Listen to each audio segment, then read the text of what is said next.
جمال الوجود بذكر الإله وتصفو الحياة بنور هدى.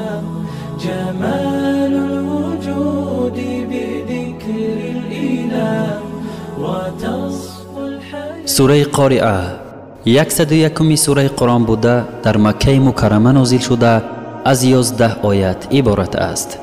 این سوره از احوال روز قیامت و سختی های آن سخن میراند. در آن روز حادثه های بزرگ روی میدهد، مثل برخاستن مردگان از قبرها. از هیبت و دهشت آن روز به هر طرف به نظام پراکنده شدن مردم ریزه ریزه گشته، مثل پشم رنگ شده در هوا پرواز کردن کوها. این بود مقدمه مختصر سوره مذکور. بسم الله الرحمن الرحیم. به نام خداوندی که به اندازه مهربان و به نهایت با رحم است. القارعه، سخت کوبنده دلها. یکی از نام‌های قیامت است که شرح آن انشاءالله در آیات‌های زیرین بیان می شود. ما القارعه، چیست آن سخت کوبنده؟ چیست آن قارعه؟ آن قیامت تا درجه بیقرار کننده است که عقل و خیال کس درک کردن نمی تواند و آن از فهم و تصور انسان بالاست و سخن را کس گفتن نمی تواند که تمام حقیقت و ماهیت قارعه را در بر گرفته تواند. خداوند به اندازه و ماهیت آن خودش داناتر است، زیرا اینکه او تعالی فرموده است که و ما ادراک ما القارعه. و تو چی دانی که قارعه کوبنده چیست؟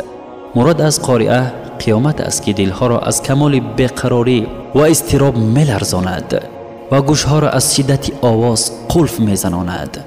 خلاصه منظری هولناک حادثه های قیامت در خیال نمی‌گنجد. یوم یکون الناس کالفراش المبثوث. روزی که مردم مانند پروانه های پراکنده باشند، یعنی روز قیامت مردم از دهشت آن مثل شپرک ها بالای هم شده به نظامانه هر سو پراکنده می شوند. هیچ کس به هیچ کس کار ندارد، همه در غم خود. حتی از سراسیمگی مثل توده ملخ بالای همدیگر برآمده همدیگر را پخش می کنند. این یکی از نشانه قارعه است. نشانه دیگری آن در آیت زیرین بیان شده است. و تکون الجبال کالعهن المنفوش. و کوها مانند پشم رنگینی حلاجی شده باشند. کوها ذره ذره شده به هوا پراکنده می شوند، مثل پشمهای کوبیده شده رنگ کرده شده پریشان می شوند. حال آدمان گناهگار در روز قیامت چی می شده باشد؟ آیت‌های بعدی از تقسیم آنها در آن روز به دو گروه، سعید نیکبخت و شقی بدبخت، خبر می دهد. فاما من ثقلت موازینه فهو فی عیشة راضیه. اما شخصی را که پله ترازوی حسنات او گرم شود، پس او در زندگی پسندیده باشد. شخصی که پله ترازوی عملهای نیکش نسبت به پله ترازوی عملهای بدش گران آید، وی در عیش گوارا و جنت بوده صاحب نعمتهای دائمی می گردد. آن شخص از نعمتهای دادگی پروردگار کاملا رضاگی خود را معلوم می کند. و اما من خفت موازینه فامه هاویه. و اما شخصی را که پله نیکویی او سبک شد، پس مادری یعنی جای او هاویه باشد. هاویه یکی از نامهای جهنم است که آن بسیار فروتر بوده عذابش نهایت سخت می باشد. شخصی که پله ترازوی عملهای نیکش نسبت به پله ترازوی عملهای بدش سبک آید، یعنی ثواب او کم، اما گناهش بسیار باشد، یا نیکی داشت لیکن به سبب ظلمی که در دنیا با مردم کرده بود نیکی های او را به مظلومان دادند و او به ثواب ماند، پس جای زیست و مأوای چنین شخص هاویه است، یعنی نار جهنم است. و ما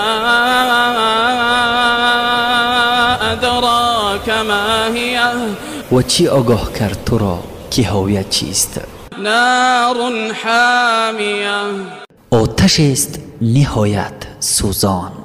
آیت دهم به شکل جمله سوالی آمده است، در حالی که جواب این سوال به الله تعالی معلوم است.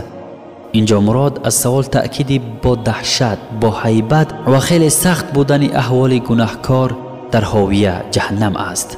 الله تعالی میپرسد که چیست آن هاویه؟ از کجا میدونی؟